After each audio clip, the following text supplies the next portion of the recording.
우리 한 사람의 일생은 반드시 이 후대에 의해서 평가가 됩니다. 특히 지도층에 있는 사람도 그렇고 그렇지 않은 일반인이라 하더라도 기록까지는 아니라 하더라도 후손들이 다 기억하고 평가를 받게 되어 있습니다. 더군다나 하나님 앞에서는 모든 사람들이 전부 다 낱낱이 다 기록이 되어서 심판 때 하나도 빠짐없이 다 나타나게 됩니다. 생명책과 행책이 있다고 성경에 기록이 되어 있습니다. 우리가 행동한 것 그대로 기도를 하셨듯이 우리의 언어 행실이 그대로 하나님 앞에 다 낱낱이 기록이 돼요. 그래서 그걸 가지고 평가해서 천국을 가느냐 지옥을 가느냐 이렇게 하나님께서 심판하는 기준으로 삼으신다고 그렇게 말씀을 하셨습니다. 그렇기 때문에 성도된 우리는 이 땅에 사는 동안 우리의 언어 행실에 대해서 항상 책임질 준비를 하면서 그렇게 살아야 됩니다. 함부로 말하고 함부로 행동해서는 되지를 않는다는 것을 오늘 본문에 우리가 끄트머리만 읽었지만 르호보암의 일생이 지금 간략하게 나와 있습니다. 이 12장에는 르호보암의 일생을 보면서 우리가 정말 어떻게 내 삶에 대해서 책임질 그러한 언행을 갖춰야 하고 인격과 모든 성품과 어떤 선택을 하나님 안에서 해야 하는가 이런 것들에 대해서 한번 오늘 함께 살펴보겠습니다. 먼저 본문을 보면 역대상 12장 1절부터 보겠습니다. 르호보암이 나라가 견고하고 세력이 강하매 그렇게 나와 있습니다. 여호와의 율법을 버리고 온 이스라엘이 본받았다 이렇게 나와 있습니다. 르호보암이 여로보암 북이스라엘이 10지파를 데리고 북쪽으로 가서 나라를 세워버렸죠. 그래서 남유다 쪽에는 12지파 중에서 남쪽에는 유다 지파하고 베냐민 지파 약합니다. 그 두 지파만 남고 전부 다 북이스라엘로 옮겨갔다 그랬어요. 거기서 이제 두 나라가 분열이 된 거예요. 두 나라로. 그래서 르호보암이 너무 분해서 북이스라엘을 치러 가려고 했을 때 하나님께서 말씀하셨죠. 스마야라는 선지자를 통해서 형제와 싸우지 말아라. 이렇게 말씀하셨습니다. 그래서 모든 전쟁 준비한 것을 다 멈추고 다시 철수해서 자기의 성읍과 예루살렘과 그 주위 성읍들을 견고하게 하기 시작했다 그랬습니다. 그래서 3년 동안 하나님의 율법을 잘 지키면서 아주 나라를 튼튼하게 세웠습니다. 그런데 지금 뒤에 보면은 13절에 보면 17년 동안 예루살렘에서 다스렸다 그래요. 41살의 왕위에 올라갔습니다. 그런데 3년 동안은 아주 하나님의 법에 따라 잘 치리를 했어요. 그런데 한 4년째 되면서부터 해이해지게 되었어요. 그래서 나라가 견고하고 세력이 강해지니까 여호와의 율법을 버렸다 이렇게 기록이 되어 있습니다. 그래서 온 이스라엘이 본받은지라 그랬어요. 원래 아래쪽에 있는 르호보암이 다스리는 나라를 유다라고 부른다고 했죠. 북이스라엘은 원래 근본이 없습니다. 하나님의 율법대로 하나님의 율례와 규례와 법도를 무시하고 여로보암이 이제 다음 주에 할 13장에 나와요. 자기 마음대로 제사장 하고 싶은 사람 그리고 예루살렘 가지 않아도 돼. 절기도 자기 마음대로 바꾸고 엉터리로 막 그렇게 해서 이스라엘 이렇게 했는데 여기 보니까 여호와의 율법을 버리니까 온 이스라엘이 본받았다. 유다를 이스라엘이라고 부르고 있습니다. 그렇죠? 예, 타락했으니까 이스라엘과 마찬가지라는 거예요. 북쪽 이스라엘과 분명히 구별을 두었는데 그런데 그만 여호와의 율법을 버리니까 다 온 이스라엘이라고 그렇게 가르지를 않고 하나님께서 이스라엘이라고 이렇게 불러버립니다. 그랬을 때 12절에 보면 다시 르호보암이 겸비했다 그랬어요. 스마야 선지자를 통해서 책망하니까 다시 스스로 겸비했다. 그래서 회개를 했더니 다시 유다라고 불러요. 유다라고. 그러니까 이 성경에 나오는 모든 이름에는 의미가 있다 그랬죠. 지명도 의미가 있다 그랬어요. 내가 예루살렘에 있다, 성전 안에 있다는 소리고요. 하나님 안에 있다 이런 소리라고 했죠. 이름도 마찬가지예요. 이름을 어떻게 똑같은 사람을 이렇게 부르고 저렇게 부르고 그러는 게 있거든요. 그런 걸 한번 신경 써서 연구를 해보시면 이 사람의 신앙 상태를 알 수가 있게 됩니다. 그래서 그렇게 온 이스라엘이 다 본받았어요. 지도자가 타락을 하니까 온 백성들이 다 그들을 따라하는 거예요. 그래서 여기에는 지금 왕들로 나오지만 지금 우리가 사는 이 시대에는 목사를 왕이라고 생각할 때 목사에게 맡겼잖아요. 그래서 하나님께서 위임하시고 그 목사가 탁월하고 훌륭한 것이 아니라 하나님의 말씀을 순종하고 하나님의 뜻을 구하고 찾고 기도하고, 그래서 하나님의 뜻을 실행하고 가르치려 할 때 하나님께서 성령으로 역사해 주셔서 견고하게 만드는 건데, 그만 견고해지다 보니까 하나님을 떠나서 자기 마음대로 여호와에 묻지도 않고 기도도 안 하고 마음대로 하기 시작했다는 이야기입니다. 그랬더니 공동체가 아주 위기에 처하게 됐어요. 그래서 2절에 보니까 저희가 여호와께 범죄했다. 기도 안 하면 범죄하는 겁니다. 기도를 안 하면 성령이 우리의 갈 길을 제시하지를 못해요. 성령은 이쪽으로 가라 이쪽으로 가라 하시는데 자기 마음대로 기도를 안 하니까 이리로 갈까 저리 갈까 하다가 자기 마음대로 택하고 자기 마음대로 이 길로 가고 저 길로 가고, 그것을 성경에서는 범죄라고 이렇게 표현을 하고 있는 것입니다. 그래서 여호와께 범죄를 하니까 르호보암 왕 5년에 애굽 왕 시삭이 예루살렘을 치러 올라왔다, 이렇게 기록이 되어 있습니다. 사실 애굽 왕들이 그렇게 강성하지 못했어요. 그런데 이 시삭이라는 왕이 바로를 왕이라고 해요. 애굽에서는 이 시삭이라는 바로가 등극하면서 이 사람은 굉장히 추진력도 있고 호전적이고 아주 참 이 활동성이 있고, 그러니까 바로 이스라엘이 쟤네가 남북으로 갈라졌구나. 근데 남쪽을 보니까 두 지파밖에 안 남았는데 연약해. 그래 쳐들어가자. 그래서 예루살렘을 치러 올라온 거예요. 그동안에는 솔로몬의 영향을 받아서 다 다른 주위 나라들이 오히려 조공을 바치고 이렇게 했었는데 나라가 분열되고 마니까 애굽 왕 시삭이 당장 치러 올라왔습니다. 그런데 그의 병력을 소개하고 있어요. 3절에 저에게 병거가 1200승, 또 마병이 말탄 군사가 6만, 애굽에서 쫓아나온 무리, 흡, 숲, 구스 사람이 불가승수라, 이렇게 써 있습니다. 불가승수라는 것을 셀 수가 없다는 거예요. 셀 수 없이 많은 군대가 쳐들어온 거예요. 그랬더니 시삭이 유다의 견고한 성읍을 취했다. 4절에 나오죠. 예루살렘을 중심으로 그 주위에 성읍을 견고하게 했다 그랬잖아요. 르호보암이. 그랬는데 그 성읍들을 다 점령을 하고 마침내 예루살렘에 들어오게 된 거예요. 그때 5절에 보니까 유다 방백들이 야 이거 큰일 났다. 예루살렘에 다 모여서 있는데 선지자 스마야가 또 나타납니다. 그래서 르호보암하고 방백들한테 이야기를 해요. 하나님께서 나에게 말씀하셨는데 너희가 나를 버렸으니 나도 너희를 버려서 시삭의 손에 붙였다. 이렇게 말씀하셨다. 이렇게 말씀을 했습니다. 스마야 선지자가 와서 뭐라 그랬어요? 형제와 싸우지 마라. 전했을 때 얼른 순종을 했죠?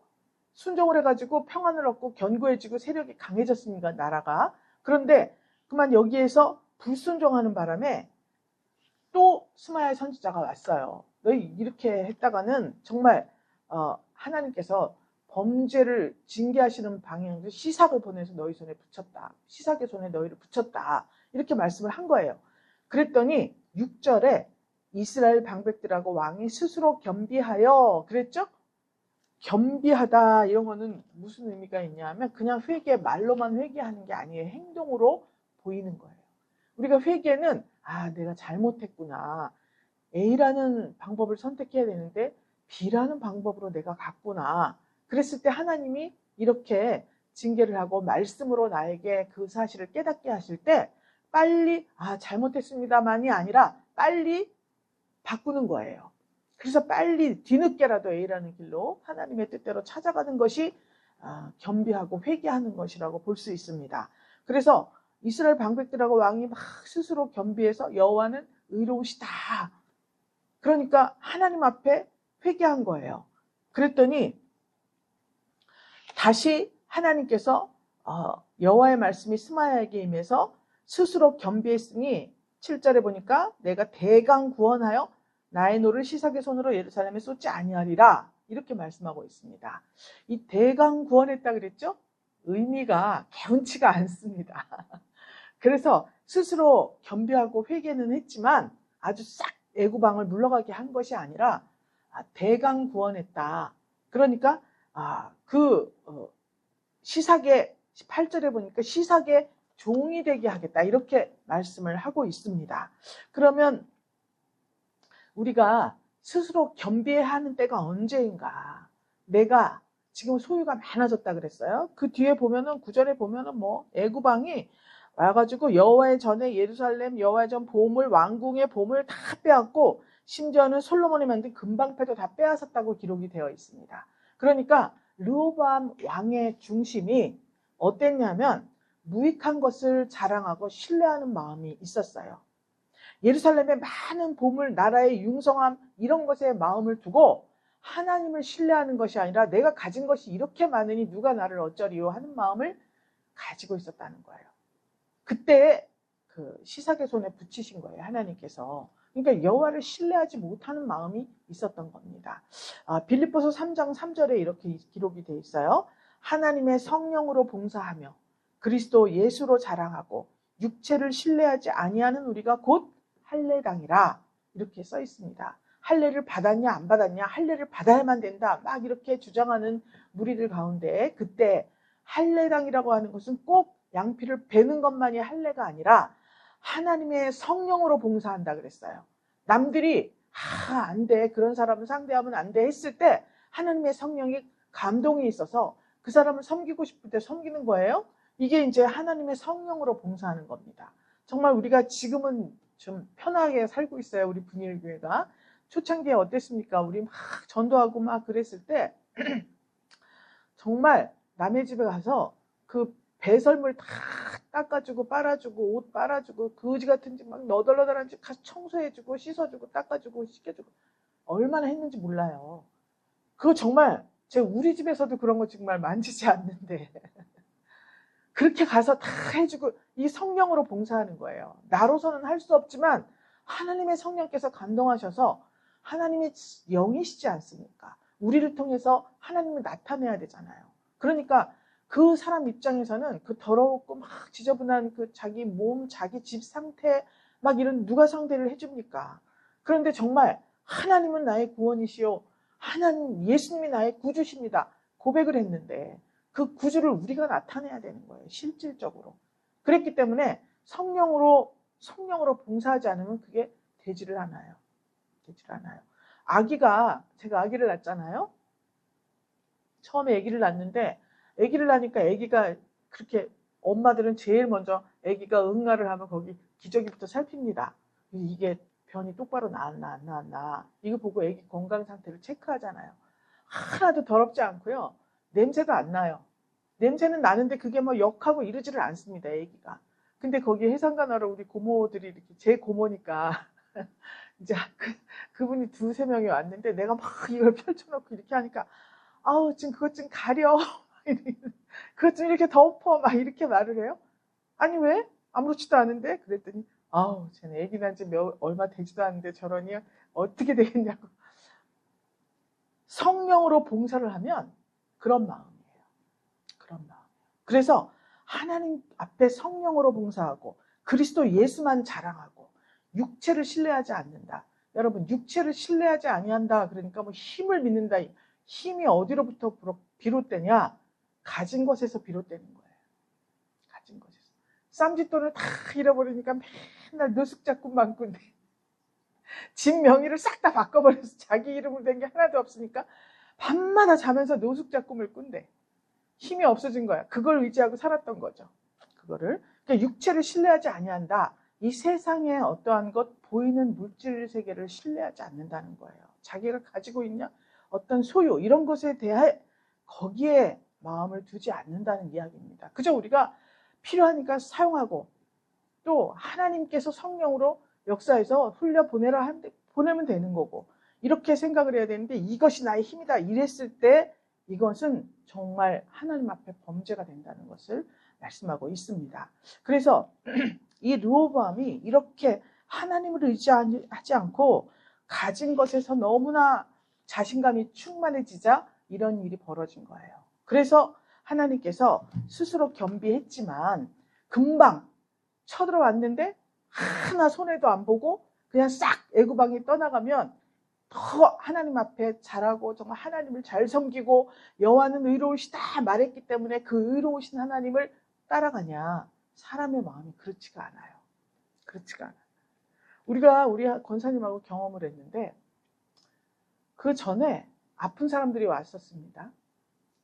그래서 당신네 목사님한테 가서 기도를 받으시오. 동네 사람들이 오잖아요. 맨날 술 취했으니까 나 술 좀 끊어주세요. 우리 교회로 와. 이 동네 어느 교회 다녀요? 어느 교회 다닌대요. 담임 목사님한테 허락 받고 오세요. 이렇게 했어요. 또 그래도 저 좀 살려주세요. 기도해달라고. 그래서 기도해줬잖아요. 즉시 나와버렸어요. 그랬더니 그 다음날 아침에 딴소리 하는 거예요. 그런 사람이 많았잖아요. 처음에 교회를 여니까 하나님께서 그렇게 테스트를 하는 것 같아요. 질서를 지키냐 안 지키냐. 그러니까 우리를 시험해 본 거예요. 근데 저분이 하도 해주라 그래가지고 난 여기 동네 교회 성도인데 해줬어요. 그랬더니 배신이야 배신. 결과가 약 먹어서 낫다고 탁 잡아떼고 가더라고요. 그러니까 하나님께서는 질서의 하나님이기 때문에 주어진 환경에서 자기가 잘 판단을 해야 되거든요. 그런데 그래서 성령의 감동을 받아야 되는 거예요. 다른 사람 뭐 안 된다 하더라도 내가 성령으로 너무 강하게 역사를 하면 해줄 수 있죠. 내가 어떤 일을 당하더라도 하나님께서 하시니 하겠다 이렇게 하면 해야 되겠죠. 근데 그렇지 않으면 질서를 따라야 된다는 거예요. 그런데 여기에서 지금 말씀하듯이 스스로 겸비했다.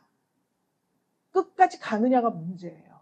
그렇기 때문에 하나님께서 대강 구원했다. 이렇게 말씀을 하시는데 내가 노를 쏟지는 않지만 시삭의 종이 돼서 나를 섬기는 것과 열국을 섬기는 것이 어떠한지 알게 되리라 8절에 써 있습니다. 즉 다시 말하면 하나님의 통치를 받으면서 전적으로 하나님을 의뢰하지 않았습니다. 그래서 범죄를 하게 되었으니 세상 왕을 강한 왕을 붙여서 그의 통치를 받아보라. 조공도 바쳐야 되고 식민지나 마찬가지가 되는 거잖아요. 통치를 받아봐라. 그 차이를 체험하고 누가 하나님께서는 우리를 종 취급하고 참 이 짓밟고 군림하는 분이 아니지 않습니까? 근데 세상 왕들은 자기들이 힘으로 다른 나라를 속국으로 삼았을 때 어떻게 합니까? 군림하는 거예요. 그러니까 그 차이를 체험해라 하는 차원에서 하나님께서 대강 구원하시고 시삭의 손에 종으로 만들었다. 이렇게 기록을 해놓고 있습니다. 애굽왕 시삭이 올라와서 한 일이 뭐냐면 예루살렘을 쳤습니다. 그리고 성전에 있는 보물들이 많죠. 이런 것들이 다 금은 기명들이잖아. 이런 거 다 금으로 만들고 그랬죠. 보석을 만들고 이거 다 빼앗고 또 왕궁에 있는 보물들도 많겠죠. 그것들을 다 몰수히 빼앗았는데 특히 9절에 보니까 솔로몬에 만든 금방패도 빼앗았다. 이렇게 기록이 되어 있습니다. 그러니까 이 금방패를 빼앗았더니 르호보암이 노수로 다 방패를 만들었어요. 근데 이 금방패가 솔로몬 왕 때 만들어진 거거든요. 솔로몬 왕이 금으로다가 방패를 300개를 만들었습니다. 그래서 이 금방패가 의미하는 것은 솔로몬 시대의 그 아주 영광스러운 영화로운 그 시대상을 상징하고 있어요. 그런데 실질적으로도 이 금방패가 300개를 만들었다 그랬죠. 일단 적군과 싸울 때 이 금방패를 든 군사가 태양하고 적군 사이에 쭉 씁니다. 적군이 저기 있죠. 태양이 저기 떴을 때 금방패를 들고 여기 쫙 쓰는 거예요. 그러면 이게 금방패에 햇빛이 비쳐갖고 번쩍번쩍 하잖아요. 껌껌한 데서 봐도 번쩍번쩍 하더구만. 햇빛이 비치니까 번쩍번쩍 합니다. 그러면 적군들이 무기를 이렇게 들고 있을 거 아니에요. 그 햇빛이 반사돼가지고 쫙 쬐니까 눈이 부시니까 눈을 가리려고 이렇게 하다가 들고 있는 걸 다 놓치면 죽이지도 않고 사로잡을 수가 있다는 거죠. 금방패가 실질적으로도 그렇게 쓰여진 거예요. 그래서 우리 가족 중에 저 며느리가 이제 주방에 이렇게 봐가지고 부족한 게 있으면 어머니 주방에 이게 다 장비빨이에요. 그리고 간혹 가다가 이 장비를 하나씩 사다놔요. 큰 선물을 해주는 것도 좋지만 그렇게 선물하면 참 기쁩니다. 주걱도 사다 놓고 수저통도 사다 놓고 뭐 이상한 거 뭐 이렇게 할 때 이런 거 써보라고 사다 놔요. 마찬가지로 이 전쟁을 할 때에도 이렇게 솔로몬은 고급 기술을 가지고 있었다는 거예요. 무기술을. 그런데 이걸 싹 다 빼앗겨 버렸어요. 그러니까 그 시대, 솔로몬 시대의 영화가 모두 다 사라져 버린 거예요. 그랬더니 르호보암이 스스로 겸비하였고 유다 선한 일도 있어서 다 멸하지는 않았지만, 이 10절 보면 르호보암이 그 금방패 대신 노수로 방패를 만들었다 그랬습니다. 여러분 노구를 써보셨어요? 제가 그 결혼하기 전에 할머님이 우리 이제 녹그릇이 있었는데 제사를 지냈어요. 제사 전후로 해서 그 녹그릇을 닦아야 돼요. 그때는 지금같이 뭐 좋지가 않기 때문에 빨간 비누 있었어요. 이렇게 빨간색 빨간 비누를 수세미로 해가지고 그 녹그릇을 닦아야 돼요. 제가 그 담당이었어요. 그래서 마당으로 녹그릇 하나 꺼내놓고, 왜 그래요? 변하거든요. 이 놋은 금방 놔두면 금방 시커매져요. 그래서 그걸 닦아야 돼. 부지런하지 않으면 쓸 수가 없습니다. 놋의 성질이 변하는 거예요. 그러니까 놋으로 방패를 만들었으니까, 보세요. 놋방패를 내가 탁 들고 싸우러 나갔어요. 적군이 딱 보니까 놋이 얼기설기 녹슬어 있어. 얘네들은 정신 상태가 해이해졌구나. 상대편에서 용기 충천입니다. 그러니까 어떻게 해야 돼? 전자한 놋을 막 닦아갖고 반짝거리게 만들어야만 되는 거예요. 그런데 금은 그렇지가 않아요. 여러분, 놋이 상징하는 건 심판이라 그랬죠? 심판이에요. 그렇기 때문에 왜 심판을 받느냐? 자기의 행위가 있어야 돼요. 공로가 있어야 되는 거예요. 그러니까 금은 믿음이라고, 믿음을 상징한다고 했습니다. 그래서 금방패는 그냥 있는 거 가지고 나가면 돼요. 근데 놋방패는 열심히 갈고 닦고, 즉 다시 말하면 내가 열심히 무언가 경쟁력을 갖추지 않으면 어떤 싸움에서든 이길 수가 없다는 것을 말하고 있는 거예요. 오히려 방패 없는 게 나아. 괜히 녹슨 거 이런 게 갖고 나갔다가는 이게 더 상대편 사기만 부흥시켜주는 거라 되는 거죠. 그래서 이렇게 르호보암이 녹방패를 대신 만들어가지고 그렇게 한 거예요. 그러니까 얼마나 초라합니까? 그러니까 르호보암이 심판의 대상이 되었다. 이것을 지금 말씀하고 있는 거예요. 그래서 금방패의 그 위엄이나 영광 이런 거를 대신하려고 만들었기 때문에 이것을 거짓이나 위선으로 보는 학자들도 있습니다. 그러면 이 내용을 살펴보았을 때 우리가 13, 14, 15절 본문을 읽었는데 르호보암이 어떤 속사정이 있었길래 하나님 앞에 이렇게 대강 구원함을 받고 치리함을 받는 세상 열왕의 치리를 받는 이런 형편에 들어가게 되었는가, 우리가 생각을 해보아야 합니다. 먼저 13절에 보면 르호보암 왕은 솔로몬 왕과 살짝 달랐어요. 예루살렘에서 스스로 강하게 했다, 이렇게 기록이 되어 있습니다. 자, 솔로몬은 왕이 됐습니다. 왕이 되자마자 자신만만하게 자기가 이렇게 하고 저렇게 하고 했습니까? 그렇지 않았어요. 왕이 되자마자 일천 번제를 드렸습니다. 하나님 앞에 1000마리 소를 가지고 가서 번제를 드렸어요. 그래갖고 하나님, 저는 정말 너무 연약한데 어떻게 합니까? 하나님께서 꼭 저를 살펴주셔야 되고 제가 왕 역할을 잘 감당할 수 있도록 주님이 도우셔야 됩니다 라는 마음을 가지고 번제를 먼저 드렸어요. 즉위하자마자. 스스로 뭘 한 적이 없습니다. 그런데 그렇게 열왕기상 3장에 나오는 이야기예요. 자기가 왕이 된 것이 결코 자기가 훌륭해서 된 것이 아니라 다윗의 성실, 공의, 정직한 마음, 이것 때문에 하나님을 섬겼더니 하나님이 약속해 주신 것, 그래서 다윗의 후손으로 계속해서 왕위를 이어가겠다 하신 그 언약의 말씀, 이것 때문에 자기가 왕이 됐다는 것을 고백을 해요. 그리고 번제를 드린 거예요. 하나님께서 정말 나를 돌봐주셔야 합니다. 그랬더니 그 번제를 드리고 와서 밤에 잠을 잤는데 꿈에 하나님께서 나타나셨다 그랬어요. 그래서 내가 너한테 무엇을 해줄까? 네가 원하는 게 뭐냐? 이렇게 물어보셨어요. 그랬더니 솔로몬이 말을 합니다. 열왕기상 3장 9절에 있어요. 지혜로운 마음을 종에게 주사 주의 백성을 재판하여 선악을 분별하게 하옵소서. 이렇게 하나님 앞에 구합니다. 여러분, 선악을 분별하는 분은 누구예요? 하나님밖에 안 계셔요. 선악을 분별하게 해주세요. 이거는 하나님께 도전이 될 수 있습니다. 그런데 그 앞에 지혜로운 마음을 종에게 주사, 이렇게 말했어요. 이 지혜로운 마음은 누가 주는 거예요? 성령 하나님이 주시는 거예요. 성령 하나님께서 지혜로운 마음을 주시니까 성령 하나님께서 판단을 해주는 거예요. 선악을. 자기가 하는 게 아니에요. 그렇기 때문에 지혜로운 마음을 주셔야지 제가 이 백성들을 재판해서 이 선악을 분별해서 제가 통치를 잘 할 것 같습니다. 이렇게 구했습니다. 왕이기 때문에 이렇게 구했어요. 그러니까 하나님 앞과 사람 앞에서 정말 겸손한 거예요. 이렇게 이 선조들이 하나님 앞에 겸비하고 또 다윗 왕도 조금만 회개하면 침상이 떠나가도록 그렇게 회개를 하고 하나님께서 회개는 했지만 보응은 하셨습니다. 그 자녀 간의 문제, 또 뭐 신하들과의 문제, 이런 모든 문제들을 담담하게 받아들였어요. 네가 나한테 어째서 이럴 수가 있어? 이렇게 한 적이 없습니다.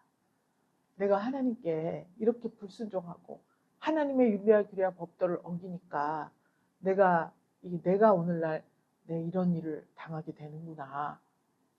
원래 이 정도 되면 내가 죽어야 되는데 죽이진 않아요, 하나님이. 그런데 그걸 보여주시는 거예요, 우리의 태도를. 그래서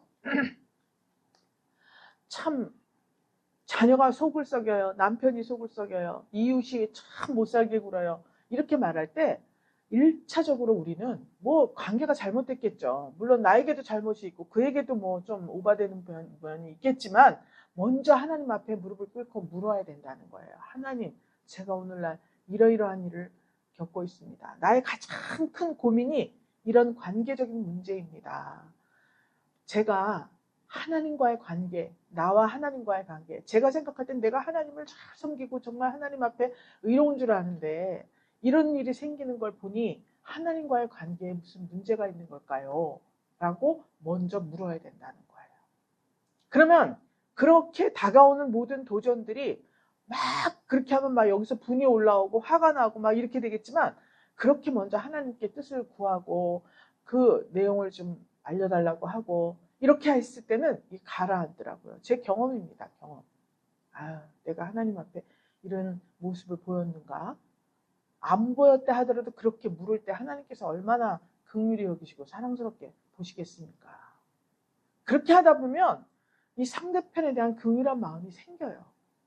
하나님의 성령이 주시는 거예요, 그 마음을.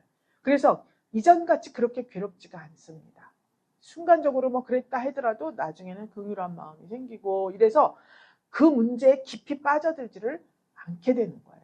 그렇기 때문에 이렇게 선조들의 태도를 르호보암이 본받지 못했기 때문에 솔로몬처럼 하나님께 나아가서 지혜를 구하고 하나님의 인도하심을 구해야 되는데 스스로 강하게 했다. 이게 하나님이 뒷전이 돼버린 거죠. 즉 르호보암이 지난 시간에 율법을 잘 지키는 사람이라 그랬죠.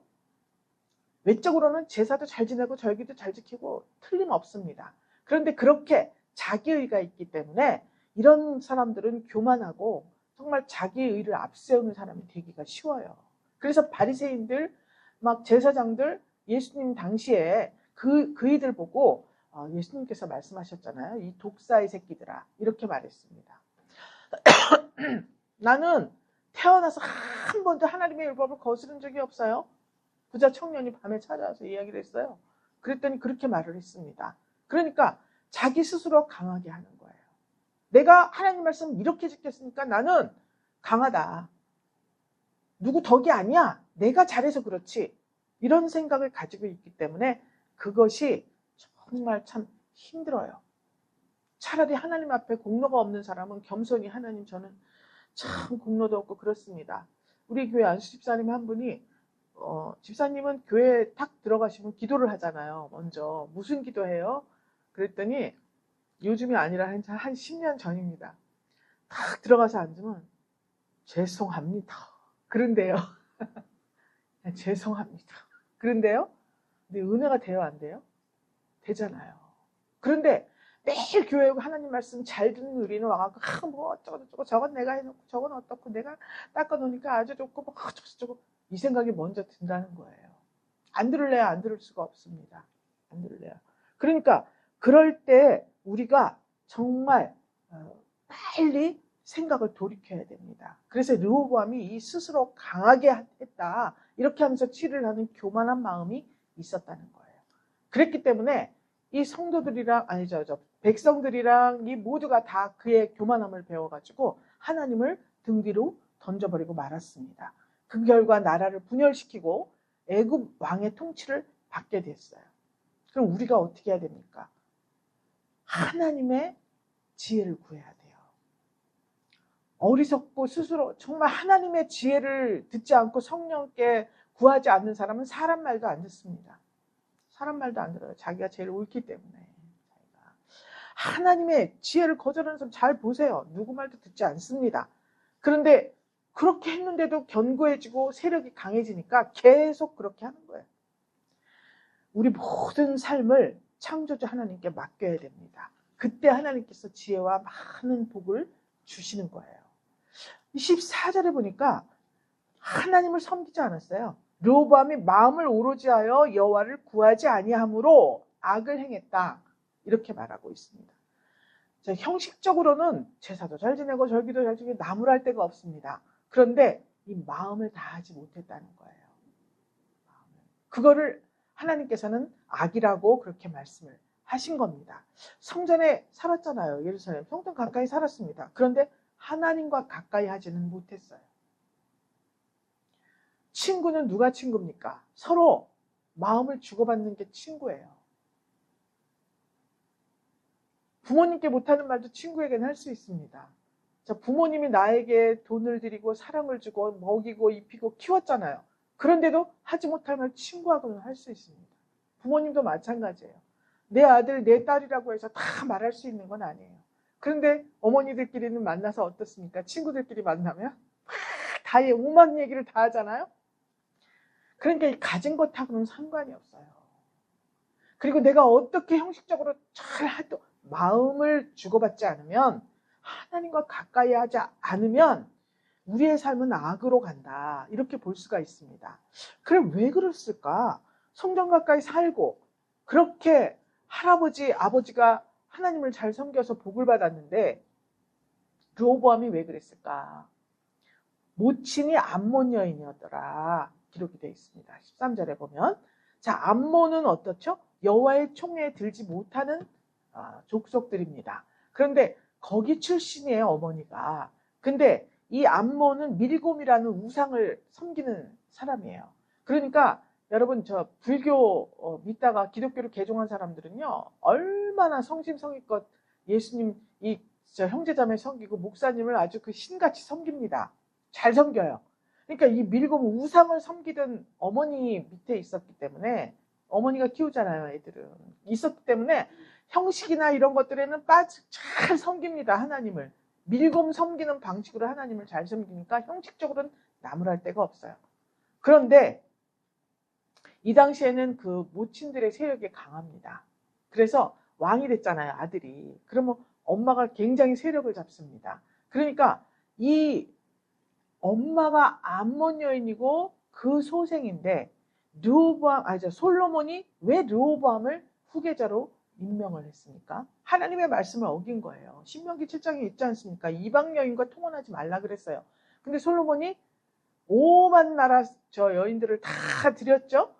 그런데 그 중에서도 그 암몬 여인의 아들을 후계자로 삼은 거예요, 솔로몬이.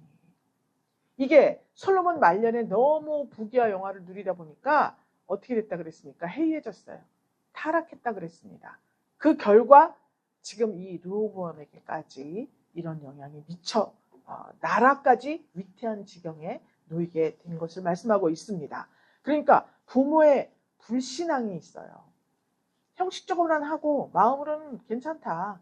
아들이 교회 안 나오면은 그냥 얼마나 기도를 해야 됩니까? 근데 걔는 그런 게 더 그래, 당분간 그래야 된답니다. 왜 그 말을 들어? 하나님 말을 들어야지. 이게 암몬 여인과 다를 바가 없는 거예요. 부모의 불신앙, 이게 변덕스럽고 기회주의적인 이 르호보암, 이 성품을 양산하게 된 겁니다. 하나님의 뜻과는 상관이 없어요. 내 관심사가 우선이야. 르호보암이 그랬지 않습니까? 그래서 우리 13장 7절에 보면요, 아비야가 말을 해요. 르호보암이 어리고 마음이 연약하다. 이렇게 나와 있습니다. 누구의 영향이에요? 엄마한테 물어봤겠지. 요즘에는 그렇다 그럽니다. 판사가 재판할 때도 엄마 이거 어떻게 해야 돼? 물어본다고 풍자적으로 이 이야기가 돌기도 하는데, 성도가 장성한 신앙을 가지고 담대히 하나님 중심적인 생활을 해야 돼요. 날마다 하나님의 길로 행해야 되는데, 이런 아버지 솔로몬의 타락으로 이방 여인을 어머니로 두고 우상을 섬기던 사람이니까 법과 형식적으로는 정말 너무 나무랄 데 없지만 성령 하나님 지혜를 구하는 마음은 없었다는 거예요. 그렇게 되니까 당연히 동족과 싸워. 자, 15절에 나오죠. 르호보암과 여로보암 사이에 항상 전쟁이 있었다. 이렇게 기록이 되어 있습니다. 그러니까 아니 처음에 여로보암이 북이스라엘 쳐들어갈 때 하나님께서 뭐라 그랬어요? 형제와 싸우지 말라 그랬죠. 근데 여로보암하고 르호보암 사이에 항상 전쟁이 있으면 르호보암이 하나님께서 그렇게 하신 말씀을 다 던져버렸다는 거예요. 다 잊어버리고 죽도록 싸우는 거야. 항상 있었다 그러잖아요, 전쟁이. 그러니까 그렇게 되었으면 하나님 말씀이 이러하니 우리가 서로 화해하자. 뭐 조약을 맺든지 무엇을 하든지 서로 화해하고 피차간의 유익을 도모해서 이렇게 해야, 전쟁을 하면 백성들이 피해를 보잖아요. 그런데 한 형제고 한 혈통이라고 하나님이 말씀을 하셨음에도 불구하고 그냥 전쟁을 죽을 때까지 했다는 거예요. 이 교만과 불신앙이에요. 그러니까 세력은 견고해지고 나라가 강성해졌는지는 모르겠지만 항상 르호보암 생전엔 평안이 없었다는 것을 알 수 있습니다. 전쟁을 하려면 조용하진 않을 거 아닙니까? 평안이 없어요, 평안이. 그러니까 내가 지금 생활을 하고 있을 때 내 마음이 평안이냐 아니냐, 이것을 보면 성령의 역사냐 아니냐 알 수가 있습니다. 여기서 우리가 교훈을 얻어야 돼요. 유다는 그리스도를 예표하는 성전, 외적 성전을 가지고 있었죠, 예루살렘.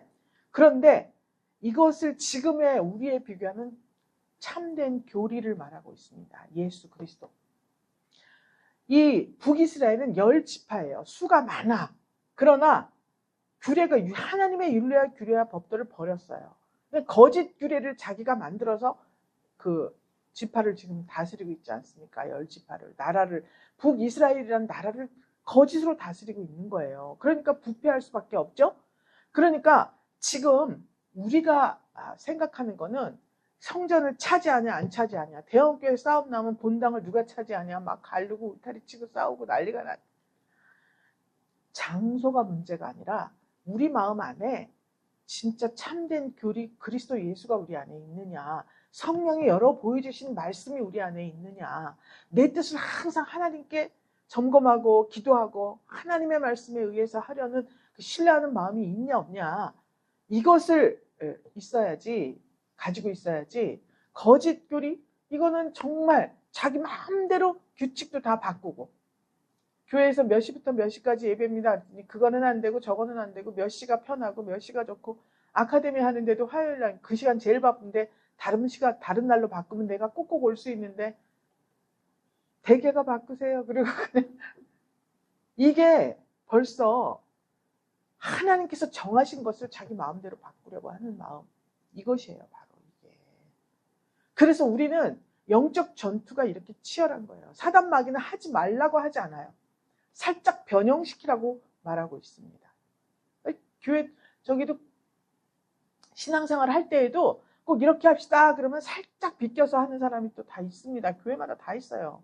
그런데 그런 모든 것들이 다 이 사단 마귀가 우리에게 그 하나님을 대적해서 범죄를 행하고 악을 행하게 만드는 길이라는 거예요. 그게, 이것을 우리가 생각을 해야 됩니다. 그래서 사라의 아들 이삭, 하갈의 아들 이스마엘 낳죠? 종을 취해서 아들을 먼저 얻었습니다. 13살이 되었을 때 사라가 아들 이삭을 낳은 거예요. 그랬더니 어땠다 그랬습니까?